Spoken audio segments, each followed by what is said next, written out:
मित्रों, आप सभी को जय माता दी। आप सभी को इस नवरात्रि के पावन पर्व की अनंत शुभकामनाएं।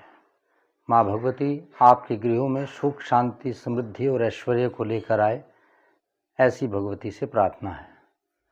आज कुछ विषयों को लेकर नवरात्रि के आप लोगों के समक्ष उपस्थित हुआ हूँ।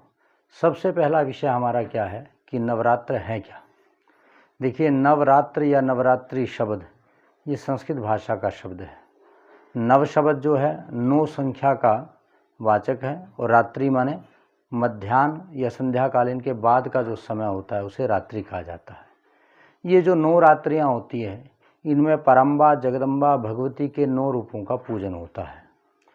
इस नवरात्रि के पर्व का जो है सनातन संस्कृति में, वैदिक साहित्य में, वैदिक संस्कृति में बड़ा महत्व है। देखिए, हमारे भारतीय हिंदू कैलेंडर में 2 शक संवत होते हैं, एक शक संवत और दूसरा विक्रमी संवत। विक्रमी संवत जो है वो जो है चैत्र शुक्ल पक्ष प्रतिपदा अर्थात प्रथम नवरात्र से प्रारंभ होता है। आज उन्हीं विषयों पर चर्चा करते हैं। सनातन संस्कृति में इस सबसे पहले माना जाता है कि सृष्टि की रचना जो है ब्रह्मा जी ने की थी। सबसे पहले इस संसार में कुछ नहीं था, सिर्फ भगवान की कृपा से जल ही जल था और उस जल में से प्राकट्य होता है भगवान नारायण का। नारायण की नाभि कमल से प्रकट हुए ब्रह्मा जी। ब्रह्मा जी ने तप करके भगवान को प्रसन्न किया और भगवान से आज्ञा ली कि प्रभु मैं क्या करूं।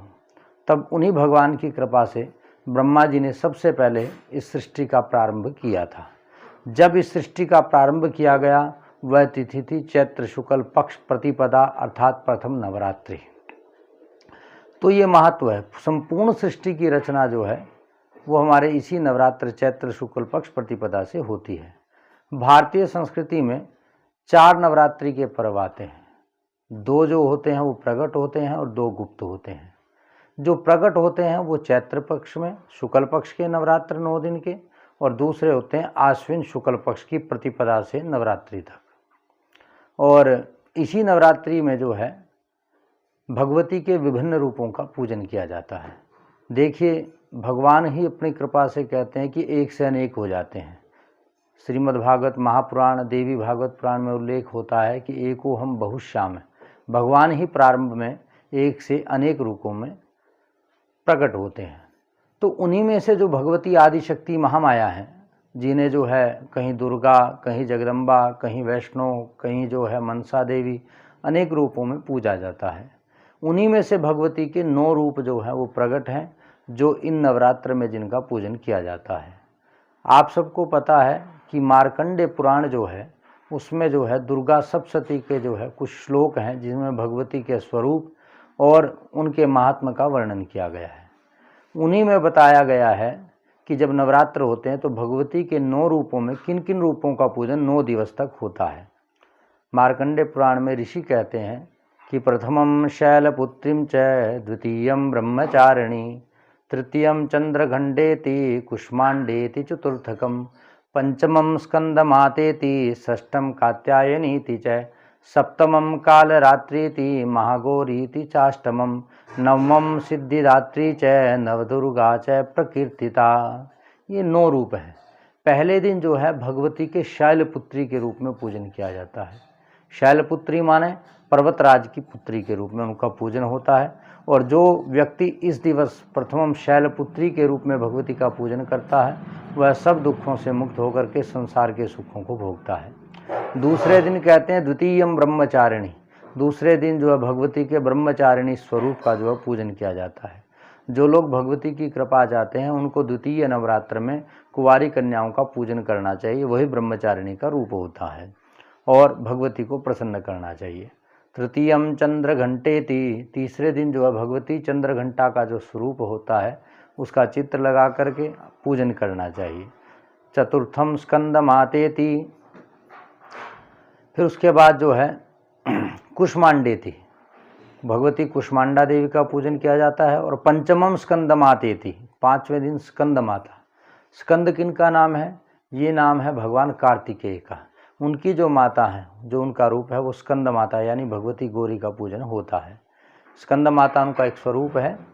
और षष्ठम कात्यायनीति जय, छठे दिन जो है भगवती कात्यायनी का पूजन करना चाहिए। एक विशेष विषय इसमें भी बारे में बतलाता हूँ आपको कि जिन लोगों के माने जो कुंवारी कन्याएं होती हैं, जिनके विवाह इत्यादि में बाधाएं आती हैं, उनको भगवती कात्यायनी का पूजन करना चाहिए।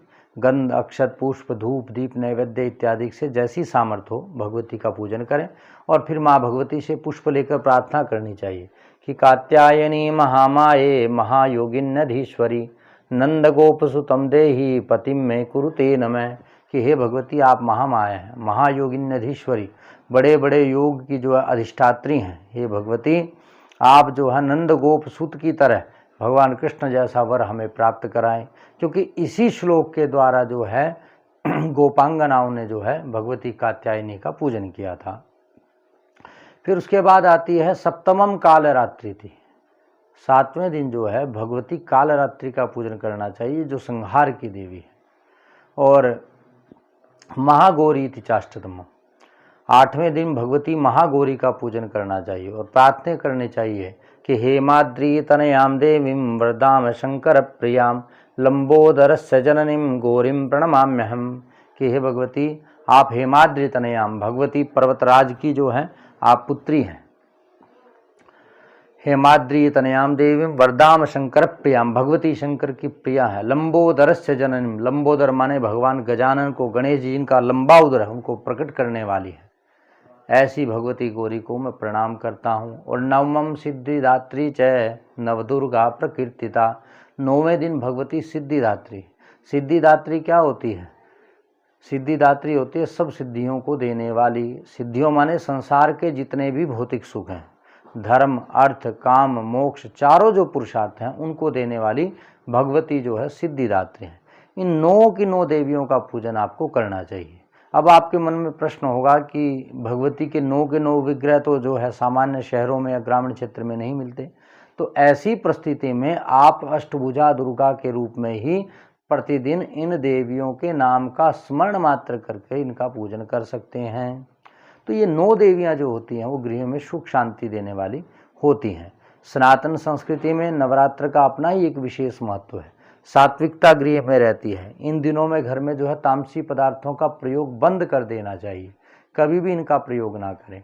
और 9 के 9 दिन भगवती का पूजन करके और ब्रह्मचारी के रूप में रह करके और फिर 9वें दिन जो है भगवती के स्वरूप का पूजन करने के उपरांत कन्याओं का पूजन करना चाहिए।